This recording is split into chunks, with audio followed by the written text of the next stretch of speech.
şu pozisyonda kırmanız lazım bakın. Verdikten sonra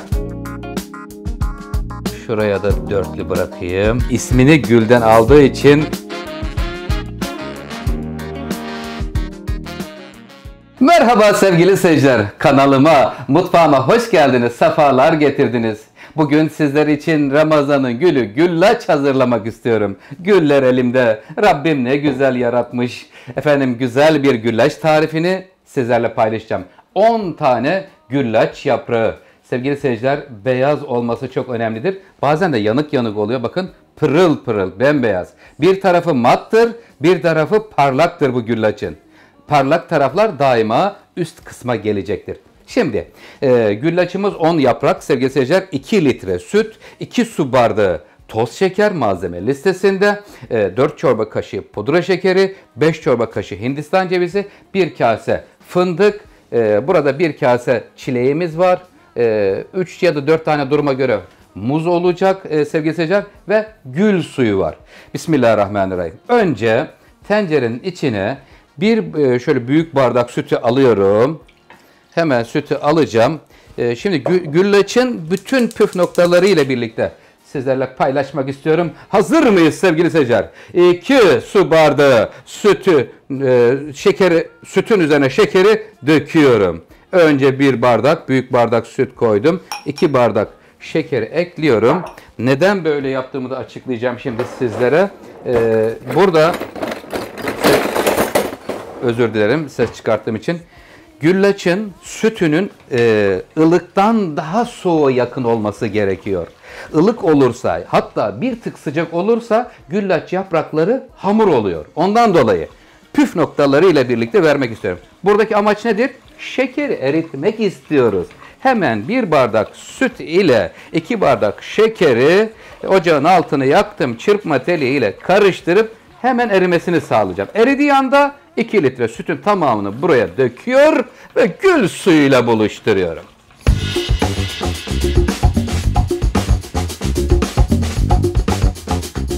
Sütümüz ılık hale geldi. Parmağımı batırıyorum. Şeker taneleri geliyor mu? Gelmiyor. Tamam. Tam istediğimiz gibi olmuş. Neden böyle yaptın Oktay Usta derseniz dediniz. Sevgili seyirciler, buradaki amacımız sütü soğuk, yani ılığı yakın bırakabilmek için. Yoksa tamamını ılıtmam gerekirdi. 1 bardak süt ile 2 bardak şekeri erittim. Ocağın altını kapattım. Şimdi soğuk sütü ekliyorum. Süt geliyor. Tenceremizin içine 2 litre süt. Ve burada istediğiniz miktarda koyabilirsiniz. Yarım çay bardağı kadar içerisine gül suyu ekleyeceğim. Ramazan'ın gülü güllaç. Gül suyumuzu da ekledik. Bazen gül suyu istemeyenler olabiliyor. Herkes damak zevkine göre ayarlasın. İstemiyorsanız koymayabilirsiniz sevgili seyirciler. Serbestsiniz. Şimdi burası hazır. Güllaç yapım için hazırız. Hemen tezgahımı toparlıyorum ve süt ile güllaç yapraklarının buluşma anı oluyor. Az sonra. Şu pozisyonda kırmanız lazım bakın. Verdikten sonra güllaç yaprağını koyuyoruz. Güllaç için tüm hazırlıklar tamam. Evet, sıra geldi yapraklarıyla buluşturma anı. Sütümüz hazır. Sütün güzelliğine bakın. Rabbim ne güzel nimetler vermiş. Gülleri hemen kenara alıyorum. Şimdi çalışma vakti, hazırlanma bölümünde. Şöyle yapıyoruz sevgili seyirciler.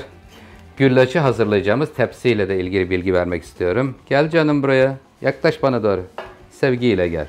Evet efendim, büyük boy. Şimdi güllaç tepsisi, ben yuvarlak bir tepsi seçtim. Ama isterseniz kare tepsi olursa yaprakları o zaman şu pozisyonda kırmanız lazım bakın. Şöyle yapacaksınız.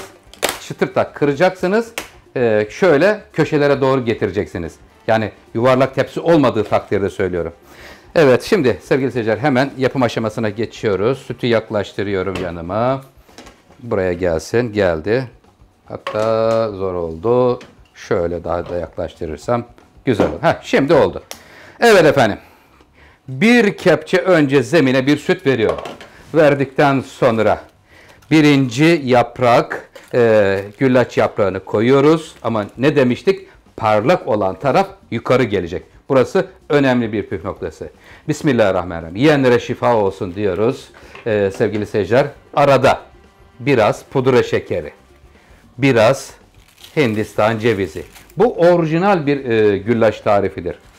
Bakın saraylarda Osmanlı döneminde de aynı böyle yapılırmış. Tam orijinal haliyle hazırlıyorum sizler için sevgili seyirciler.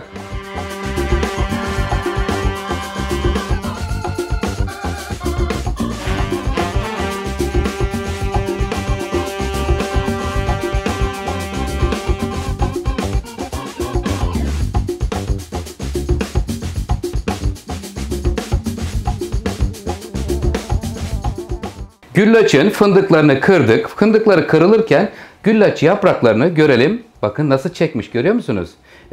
Şu anda tepsiye göre kendini bırakmış. Şimdi fark ettim ki biraz daha bunları bu tarafa alayım. Sizlerin tam net görüntüyü alabilmeniz için sevgili seyirciler. Ve şimdi orta kattayız. Ara kata geldiğimiz zaman araya fındık veriyoruz. Ben ceviz seviyorum. Oktay Usta derseniz ceviz de olur. Yalnız bir püf noktası var. Cevizi akşamdan suya ıslatın. Sonra süzdürün. Bir fırına atın, kurutun ki çıtır çıtır olsun. Güllacın rengini de karartmasın diye söylüyorum. Böyle fındık gibi içi bembeyaz kalsın istiyorsanız püf noktası akşamdan suya ıslatılmış olup kara suyu çıkacak. Süzdüreceksiniz, fırına vereceksiniz, çıtır çıtır olacak. Sonra fındığı kırdığım gibi kıracaksınız.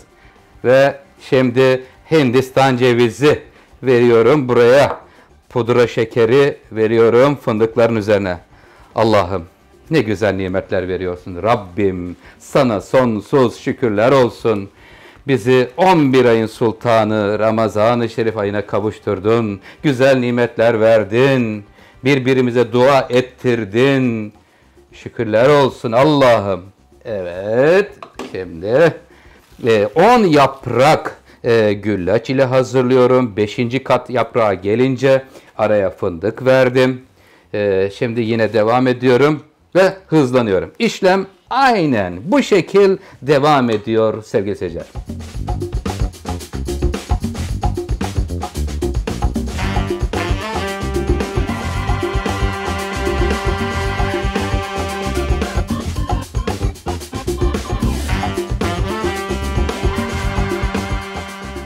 Ve şimdi geldik güllaçımızın son yaprağını tepsimizin içine alıyoruz. Parlak tarafı yine üste koyduk. Sevgiyle bakın. Hafiften bastırdığınızda yanlardan sütler çıkar. Evet efendim. Son dokunuş bölümündeyiz artık. Süsleme ilerleyen zamanda olacak. Sütünü veriyorum. Sütü geliyor. Sütümüz ılıktan daha soğuk. Soğuğa yakın bir süt olursa yapraklar çok güzel olur. Evet, şimdi pudra şekerimizin son artık kalanlarını da döküyorum. Son finaldeyiz. Çünkü Hindistan cevizi, pudra şekeri, kalan malzemelerimizin tamamını dökeceğiz. Fındığımız, bir kase fındığın yarısını biz ara kata vermiştik. Hatta yarısının azını vermişim. Bayağı bir burada kasenin içinde var. Bunu da üzerinde süsleme bölümünde kullanacağız. Şimdi şuradan 2 kepçe kadar süt ayırıyorum. Şuradan bir kepçesini vereyim. Ondan sonra diğeri kalacak. Neden bırakıyoruz onu da söyleyeceğim. Şimdi bu beklediği zaman tatlımız bir sütünü çeker. Çeker, bir kuruma yapar. O vakit kuruduğu zaman o ayırdığımız 2 kepçe sütü bir veriyoruz. İşte o zaman güllaçımız parlıyor.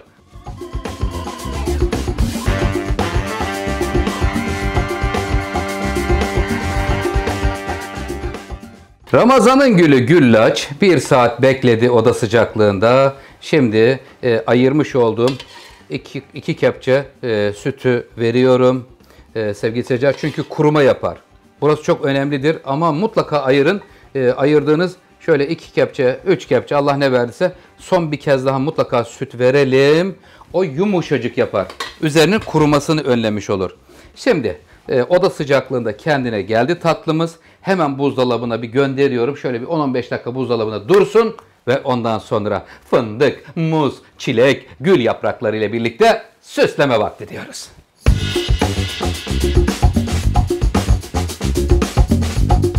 İsmini gülden aldığı için güllaç olacak. Fındık, çilek.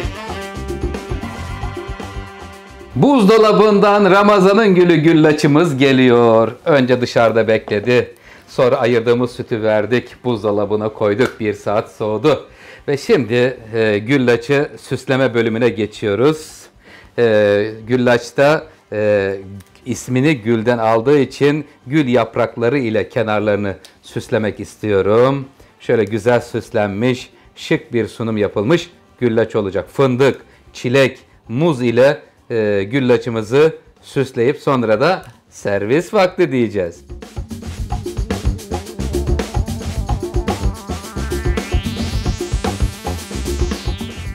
Sevgili seyirciler, gülleri koydum. Şimdi burada baştan kesmeyi unutmuşum ama şimdi hemen keseceğim. Normalde hiç gülleri koymadan önce kesmek lazımdı aslında. Unutmuşum ama mutfakta çareler bitmez. Şimdi hemen kesiyorum. Keseceğim ve sonra hemen gülleri düzelteceğim. Çünkü kesmeyi unutunca bu defa benim güller istediğim şekilleri dağılmış oldu sadece. İşim biraz zorlaştı. Önce bir dilimleyeyim. Ondan sonra süsleme bölümüne geçelim.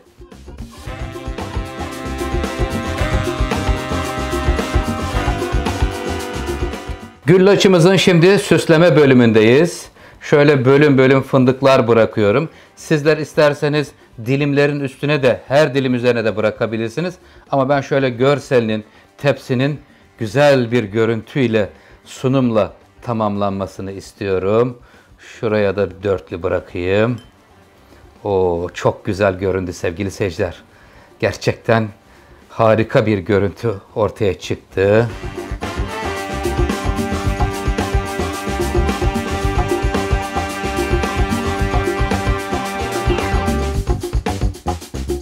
Şimdi efendim üzerine şöyle çilek parçaları da doğrayıp serpmek istiyorum ki çok renkli olsun. Sofralarımızda iftarlar açıldıktan sonra 1 saat kadar zaman geçsin, çaylar demlensin, ondan sonra sofraya gelsin.